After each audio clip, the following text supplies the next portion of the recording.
a comedy by Lee Caltrim, starring Joel Mick and Marcia Casanova, live at the Shreveport Little Theater. Phone 424-4439.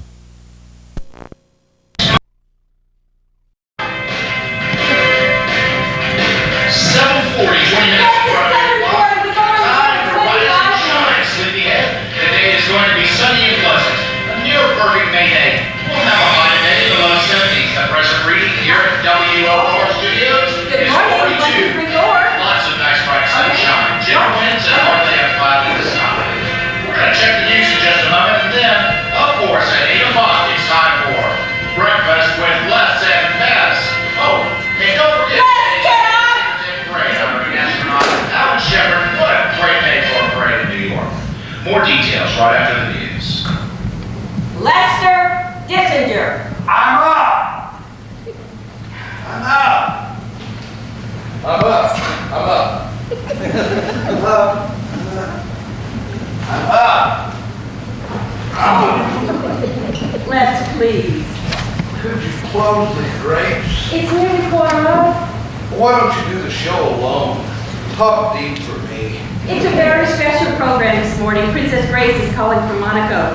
Do I have to dress up? Come on, I want to make up a list of questions. I don't want you bumbling on the air. That's my style. Bundling is my style. Well, I don't think it will suit the princess. The princess.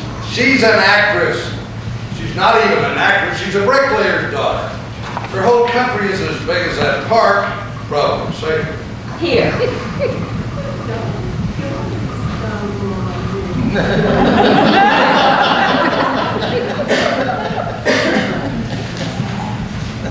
Oh, you'd think after 10 years this would be easy. When I think about getting up early, it seems nice, but doing it is so hard. Like sex. I guess that depends on who you're doing it with. I wonder if the same goes for getting up early. I wrote up some questions last night. Do you have anything you might like to ask Princess Grace? Yes. What are you doing? Les, don't you have anything serious you'd like to ask her? Serious? Yes. No. Oh, hey, I got a new title for my book. You listening? I'm just looking over my column. I can listen and look. Well, listen to this title. Take two and hit to right. It's a baseball expression. I got that. It's what the coach would tell a batter on the hit and run. You see, the batter takes the first two pitches, and on the third, the runner on first breaks for second. The batter hits the third pitch into right field behind the runner, and then go to third. And why is that a good title for a book about crazy athletes? It's not about crazy athletes, it's about unconventional athletes. So? Well, take two and hit to right. It's kind of a conventional baseball expression. Thought there'd be some irony having it be the title of a book about unconventional sports figures. I guess not.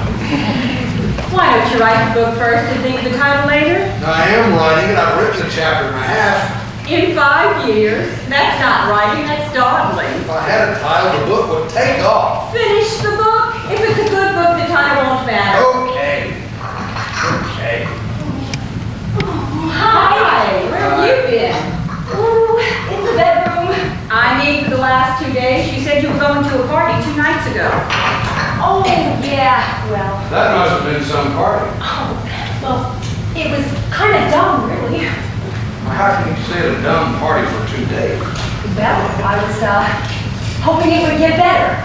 Shelby, honey, we were worried. You could have at least called us and told us where you were. Can't a person leave home for 2 days without all this worrying? You're only 20.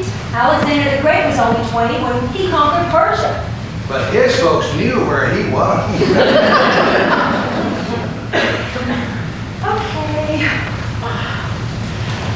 I was going to save this till after the show, you know, when you both had some time.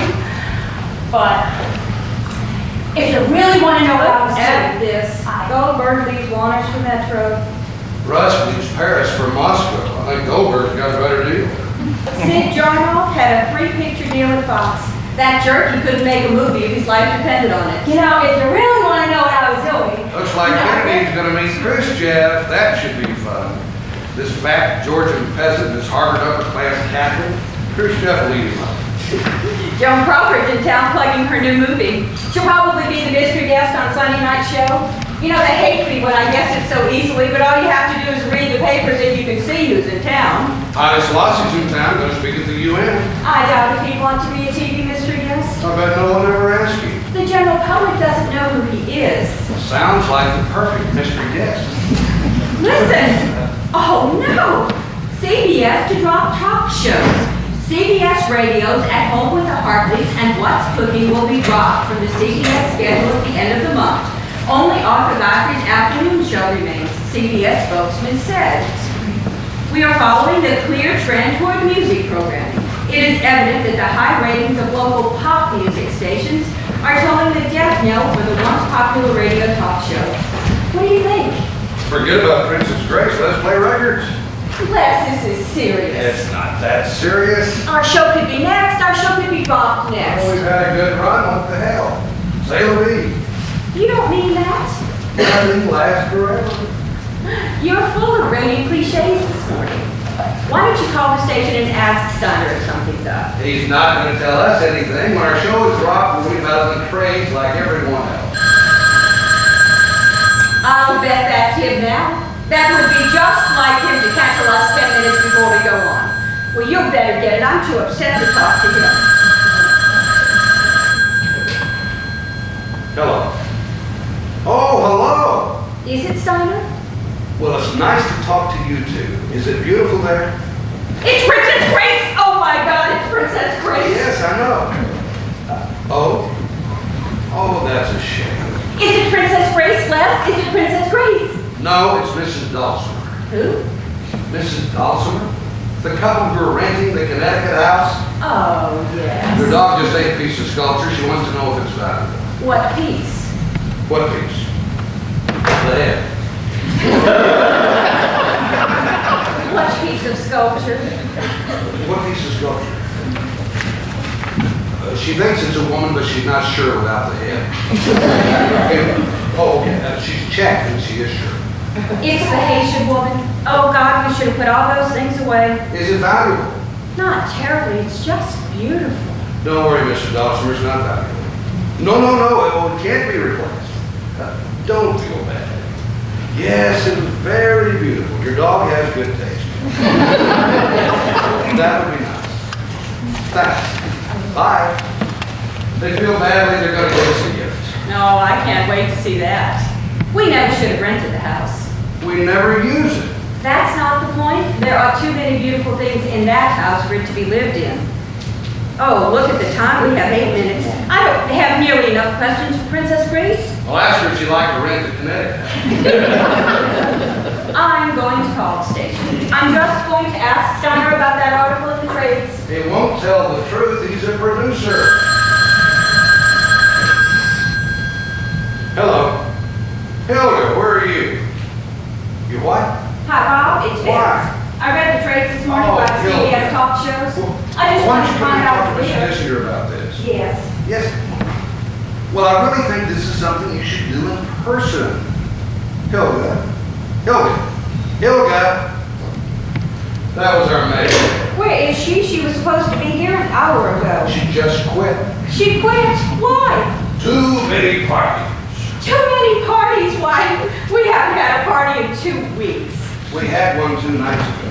That wasn't a party. That was just 20 for dinner. Well, for her, it was a party. What does she expect for $85 a week? What did Steiner say? She could have at least given us notice. What is it with health these days? You want to know the truth? Health has never been any good. The Greeks had lousy health. It's not funny. It's going to be all right. We'll get another maid. We'll have less parties. What did Steiner say? Steiner assured me that the station has no plans whatsoever for canceling our show. That's the kiss of death. We're their #1 talk show. Double kiss. Well, just for insurance sakes, we're going to keep ourselves on top. This Princess Grace interview is coming at a perfect time. A perfect time. I told him to be sure and listen this morning. He's got a promo for it on the news. It's got to be a really fantastic interview. We've got to keep the shows really up for the next few weeks. I'll call Joan Crawford's agent. Maybe we can grab her while she's in town. And Holly Selassie. Les, this is important. I don't trust Steiner's assurances any more than you do, but if we keep our audience, he's got to keep us. One question. What? Do we have to keep him? Yes. Thank you. 5 minutes. Now, I don't know exactly when Princess Grace is going to call. She said about 8:30. That'll give us a nice half hour with her. But if she begs off, we'll read some of the letters from the refugee children. Everybody loves those. Oh, and don't forget there's a reception tonight for them. For who? For the refugee children at the Waldorf. And there's a private party later at Nanny Cherish. I can't go. Why not? I'm going to a fight in Philadelphia. You're going to a fight in Philadelphia? There's a kid fighting down there tonight. Dick Jessup saw him, says he's terrific. Oh, Les, Jessup knows fighter, says his kid's terrific. And I can buy a piece of it. Oh, Les, all of your investments have been terrific. The restaurant that folded, the Broadway play that closed on opening night. No. Dick says his kid's another Billy Kahn. You remember Billy Kahn? We went to the Kahn Lewis fight at the Polo Grounds in 41. Lewis knocked him out in the 13th. And this kid's another Billy Kahn. Billy Kahn was a great fighter. He almost beat Lewis. Almost is not a good investment. There's a kid around like Billy Kahn. He's a good investment. You remember that fight? It was terrific. Even you thought so. Remember we went to that wild party afterwards up in Harlem? Lily Holiday sang. That was some night. Hey! Why don't you and I go down to Philly tonight? We'll have dinner on the train like old times. We'll go to the fight, go to the Golden Slipper, and stay over to Bellevue. I can't. We'll be back in time for the show. We'll get up early. We'll get up early. We'll get a limo back. Come on. We can't. We promised we'd go to the refugee reception. We're sponsors. Damn refugee kids. They can't need as much help as we give them. Hello. Dave, where are you? You at the same party your sister was at? You're where? Why? You what? Oh, David. Oh, David. Oh, David. Oh, David, what? Well, that's good news. What's good news? Oh, that's not such good news. Can you talk to him later? We're going on shortly. Just a minute. Our son is in jail. Oh, God. Oh, God, yes. What's he done now? Drove into Central Park Lake. How could he do that? It was an accident. He was trying to impress some girl with his driving. How could he do that after the last accident? You forbade him to drive the car? Well, he obviously disobeyed. You took away his car keys. Where did he get keys?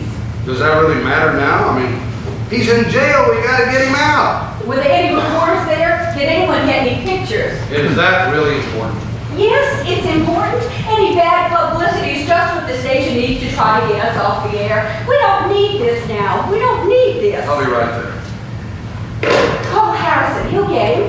Harrison won't be up. Lawyers don't get up till 9:30.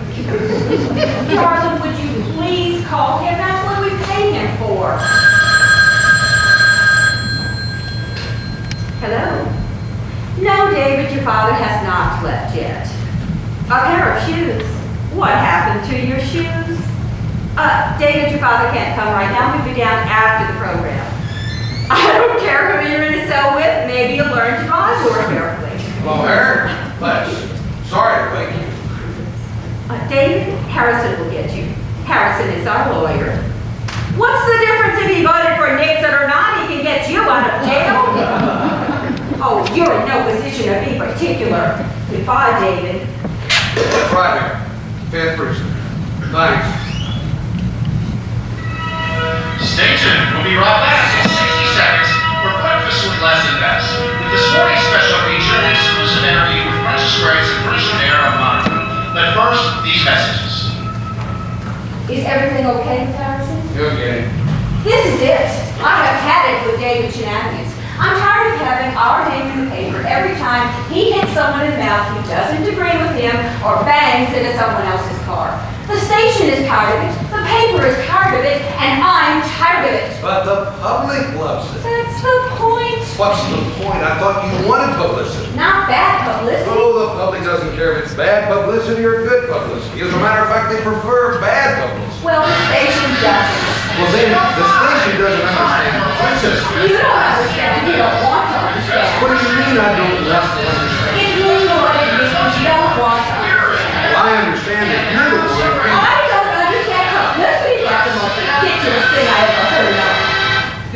morning, darling. Good morning, dear. Well, it's an exciting morning, isn't it? In just a few minutes, we'll be getting a phone call from Monaco, and we'll be talking live with Princess Grace and her husband, Prince Rainier. Isn't it pronounced Ronier? You know, I'm not really sure. That's one thing we'll have to ask them. You know, one thing I'd like to ask her. What's that? Well, she had this terrific movie career. Overnight it stopped. She marries this prince, and I was just wondering if she had, trouble adjusting. Oh, I'm sure she has more than enough to do. After all, she's running a country, helping to run a country. That's not what I call a country. It's a bunch of casinos and a beach. When you have government, it still has to be run. They probably have bureaucrats for that. I mean, this is the prince and princess. They probably have to find things to do, right? Oh, Les, you might as well say that because the Queen of England has the Prime Minister and Parliament, she has to find things to do. That's probably true. Just because an office is ceremonial doesn't mean there's nothing to do. Ceremony is important. It's very important. I don't know. I think it would get to you after a while. I mean, I think you can just open so many supermarkets. I doubt if they have supermarkets in Monaco. They have supermarkets everywhere. I doubt if Princess Grace opens them. Okay, so she opens a new casino or an orphanage. I mean, I just don't think it's the same thing as working. Well, do me a favor, Les. Don't ask her that question. Okay. I'll tell you what I'm going to ask her. What? Well, she's obviously radiantly happy, but I'm sure we'd all like to know what it's really like to be a princess. I mean, in this day and age, there are certain realities, I'm sure. It's hard leaving your family behind and friends. Especially when you come from a very rich family. It's still hard. I remember when you left St. Louis. You didn't want to come to New York. Ah, but I was in love. I had to be with you. And Grace had to be with him. Yes, she gave up Hollywood for love. I gave up St. Louis. We're kindred soul. She seemed a lot happier giving up Hollywood than you did giving up St. Louis. I had a good job broadcasting the Brownies games. I was the announcer. She was just another actress. Oh, yes. And if I hadn't come to New York in 41 for the Yankees-Dodgers series, I might still be out there. If I hadn't met you at a party afterwards, you might still be out there. You were so cute. It was all these show business people. And you looked like some Alfred Rube. It was a show opener. It was black tie. And you were wearing a plaid jacket and white socks. Caught your eye, I don't remember what you were doing there. huh? The Brownies owner's brother had money in the show, and he sent me to check it out. The show was a bomb, but the party was great. I got to meet Melvin Douglas and Claudette Colbert and Margaret Sullivan. And me. And you. Speaking of parties, we went to a party last night. We sure did. I haven't seen so many divinely dressed women in one place since the Cody Awards. I think my favorite was the one Dina Merrill had on. It was so simple. It was so simple. But then, of course, she could wear anything. A plaid jacket and white socks. You know, I think she could. Actually, Gloria Vanderbilt did have on a little plaid jacket. A little silk jacket in light yellows and pink plaid that fit over this long, delicious pink chiffon dress. Just stunning. Oh, Claire the Blues had on this breathtakingly simple little purple number. Do you notice how daring women are getting with colors? Yes, what are we going to do about it? Oh, last time I saw you chatting with Penny Blues, the publisher of Time magazine. What were you two talking about? The Yankees. No. Yes, whether Madeline Merrick was going to break Babe Ruth's record. What did he think? Well, you know Time magazine kind of edged. Oh, pardon me, choice of bathroom. I think now it's time for a word from New Day Dairies. Oh, I'm sorry, you're on radio. I'm sorry, I forgot to find it. Oh! Who are you? I'm Rod Rosen, Ensign Everson, U.S. Navy. You can't tell from this one. Where do you come from? Well, our home port is Norfolk. Are you a friend of David's? Who's David? Shelby? Oh, yes, Shelby. You're a friend of Shelby's. Well, not a friend exactly. Well, if you're not a friend, what the hell are you doing here? Well, I came here to meet you. Why would she bring some stranger here to meet us? Is your mother a big fan or something? We don't play Norfolk. He's stationed in Norfolk. His mother could live in New Jersey. No, ma'am, my mother lives in Utah. Why would Shelby bring someone from Utah to get our autograph for his mother? And he's not dressed. I don't think he just came here to meet us. I think she brought him home for something else. Why would she bring him here? If Shelby was going to do something outrageous like that, she wouldn't do it here. It makes it more outrageous if she does do it here. Did Shelby bring you home from that party? What party, ma'am? The one she's been at for the last 2 days? She wasn't at any party, ma'am. She was with me. Well, then he's no stranger. What were you two doing together for 2 days? I bet you don't have to ask that. Oh, yes, I do. What were you two doing together for 2 days? I bet you Yes. we were 5 seconds. Getting married. Hi, we're back. But we're gonna have to go away. How about we take another quick message here from the people at Madisonburg. Sorry, we need some time here. Did you say you were getting married? Yes, ma'am. To each other? Yes, ma'am. Yes, Shelby? Yes, ma'am. Oh, we have a radio program. Yes, ma'am, I know. I'm sorry to disturb you. I'd like to be glad to. Oh, no. But you might put something else on. There's a row of glasses in the bathroom. Where is the bathroom? It's 2 lefts. Right. Oh, I have a rope of my own.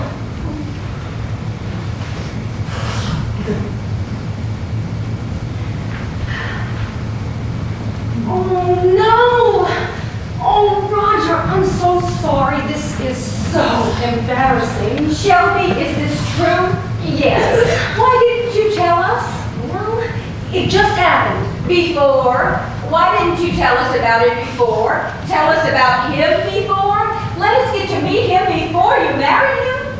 Oh, I haven't known him that long. Oh, how long have you known him? Well, Morning, Mike. oh God, how are we going to do this show? Don't. This is much more important. This is an important program. Princess Grace is going to call any minute. I can't. Oh. Well, I thought that this might be a good time to read some of the letters from our adorable refugee children. We know how much you enjoy hearing them, and we've got quite a few wonderful ones this morning. Why don't we go off and have backup tapes? Not today. Here they are now. Here's one we received just this morning from our own little refugee child in Korea. We're going back to bed. Hi, Shel. Our daughter Shelby is up.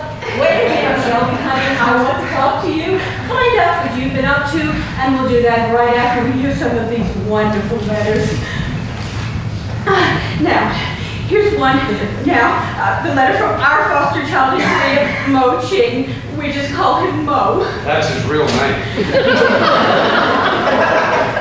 Now, dear foster parents, today was bright and sunny. The sun was bright on the lake. We'll finish this letter, and of course, any minute we'll be hearing from Princess Grace. But now let's hear from Firm Aware Fashion. Shelby, you come back here this instant. We can talk during the program. We can talk during the commercial. You've got to explain all this. I'll explain it, but I'm not going to sit here and explain it a minute at a time.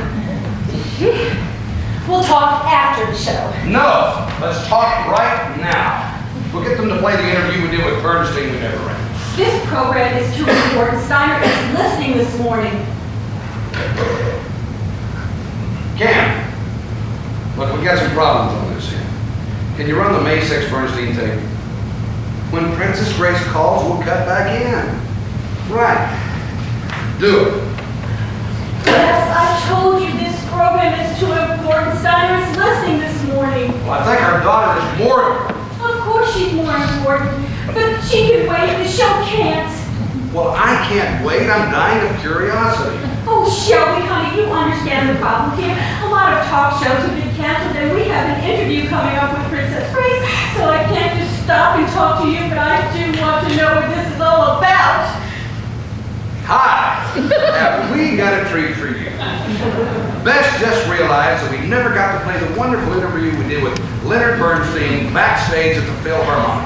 So today you get 2 interviews for the price of 1. First, Lenny then the royal couple. Here he is first.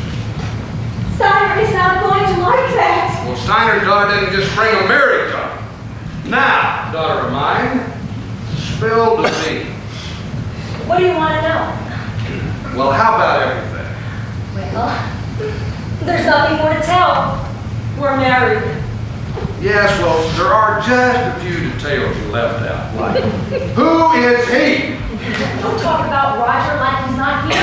Ask him who he is. Can we please start at the beginning? Who are you, Roger? Well, I'm an ensign in the United States Navy. We know that. Where did you two meet? In Bermuda, when I was there on vacation.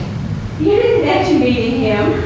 I know, it was, well, do I have to tell you about everyone I meet? Only when you're planning on marrying them. I wasn't planning on marrying him then. Okay, so you met in Bermuda and you've been seeing each other since then. Well, no. Yes.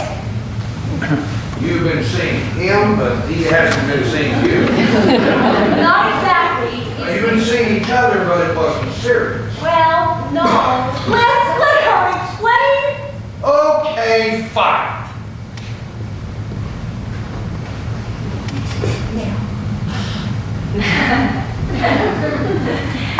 Well,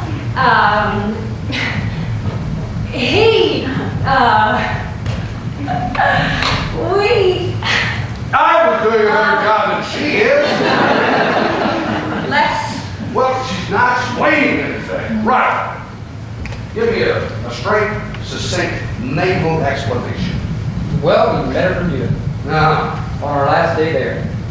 And then I went to sea, right. and I came back yesterday. That's one day in Bermuda. That's yesterday. That's today. That's 3 days. You've known each other for 3 days? 3 days? 3 days? Shelby, you knew each other for 3 days before you got married? Well, actually, only 2. 2, 3. 2 days. 2 days? Show me how people marry someone you've only known for 2 days. Well, I love him. How can you love someone you've only known for 2 days? I loved him after 5 minutes. You didn't love him at first sight? No, it's not how he looks. It's what he did. And what, pray tell, did he do? Oh, it was nothing, ma'am. Oh, I want to know.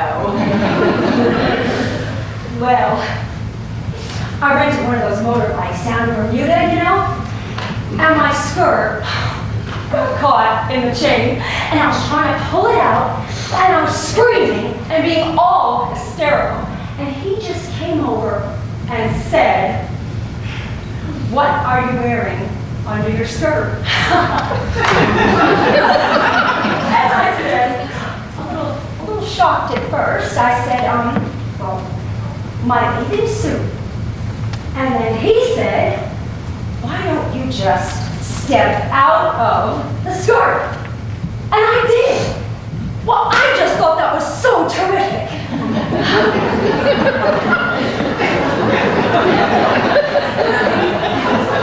And that was it? You were in love? I know it doesn't sound like much, but you had to be there. I mean, I was really hysterical, and he was just so practical. I loved him